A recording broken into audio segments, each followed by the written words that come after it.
JDU ഏതായാലും BJP പാളയത്തിലേക്ക് തിരികെ പോയിരിക്കുന്നു എന്നുള്ളത് വസ്തുതയാണ്. മമതയും ഏതാണ്ട് സമാനമായ രീതിയിലേക്ക് നീങ്ങുന്നുണ്ടോ എന്ന സംശയം കൂടുതൽ ഉണ്ടാവുകയാണ്. ഏക്ലാ ചലോ എന്ന ബോംബ് പൊട്ടിച്ചതിന് ശേഷം അത് പ്രായോഗിക തലത്തിൽ നടപ്പാക്കുകയാണ് എന്നുള്ളതാണ്. ശ്രീ ശങ്കുട്ടിദാസ് ദയവായി തുടരുക. ശ്രീ KJ ജേക്കബ്, അതുകൊണ്ടാണ് ഞാൻ ഒരു ഞാൻ അടുത്ത ഘട്ടത്തിൽ താങ്കളിലേക്ക് വരാം. ഒരു അൺഈവൻ പ്ലേയിങ് ഗ്രൗണ്ടിലാണോ ഇപ്പോൾ യഥാർത്ഥത്തിൽ കോൺഗ്രസ് എത്തിയിരിക്കുന്നത്, അല്ലെങ്കിൽ ഇന്ത്യ മുന്നണി എത്തിയിരിക്കുന്നത്?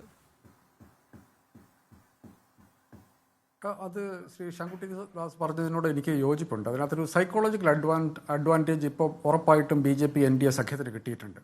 കാരണം അദ്ദേഹം പറഞ്ഞതുപോലെ തന്നെ ഇത് ഈ ഇന്ത്യ സഖ്യത്തിൻ്റെ ഒരു കിങ് പിന്നായിട്ട് പ്രവർത്തിച്ചത് നിതീഷ് കുമാർ തന്നെയാണ്. അദ്ദേഹമാണത് അദ്ദേഹത്തിൻ്റെ സ്റ്റേച്ചർ വെച്ചിട്ട് അദ്ദേഹം തന്നെയാണ് ബാക്കി എല്ലാവരോടും സംസാരിച്ചിട്ട് ഈ ഇന്ത്യ മുന്നണിയുടെ ഏറ്റവും പ്രധാനപ്പെട്ട ഒരു ഘടകം പുള്ളി തന്നെയായിരുന്നു. അയാൾ അവിടെ നിന്ന് പോയി കഴിഞ്ഞപ്പോൾ ഉറപ്പായിട്ടും പ്രചരണ രംഗത്ത് പ്രത്യേകിച്ച് നരേന്ദ്രമോദിയെ പോലെയുള്ള ഒരാളുടെ കയ്യിൽ ഇത് കിട്ടിക്കഴിയുമ്പോൾ അതിൻ്റെ ഹിൽറ്റ് അതിൻ്റെ അവസാനം വരെ പുള്ളി അത് ഉപയോഗിക്കുമെന്നുള്ള കാര്യത്തിൽ തർക്കമില്ല.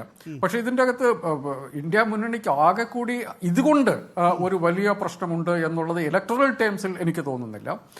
ഇതിൻ്റെ അകത്ത് ഇപ്പം അദ്ദേഹം പറഞ്ഞ ഇപ്പം പാർലമെന്റ് തെരഞ്ഞെടുപ്പ് എന്തായാലും അവസാനം സംഭവിക്കാൻ വേണ്ടി പോകുന്ന രണ്ട് പാർട്ടികൾ പ്രാക്ടിക്കലായിട്ട് ഇല്ലാണ്ടാകും.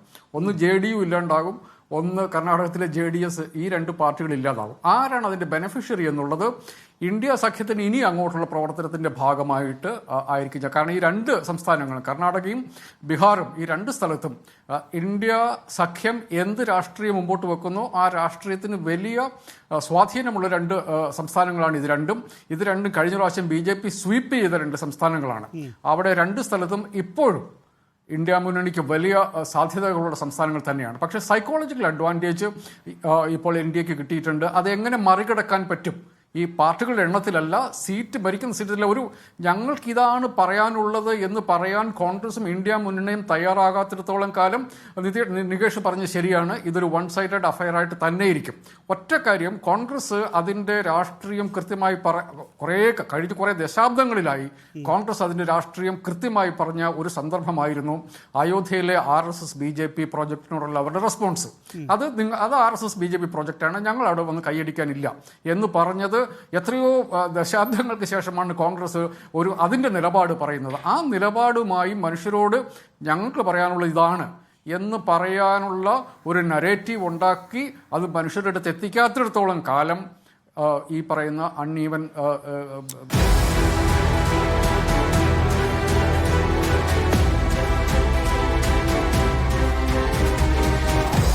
Debate with MV Nikesh Kumar.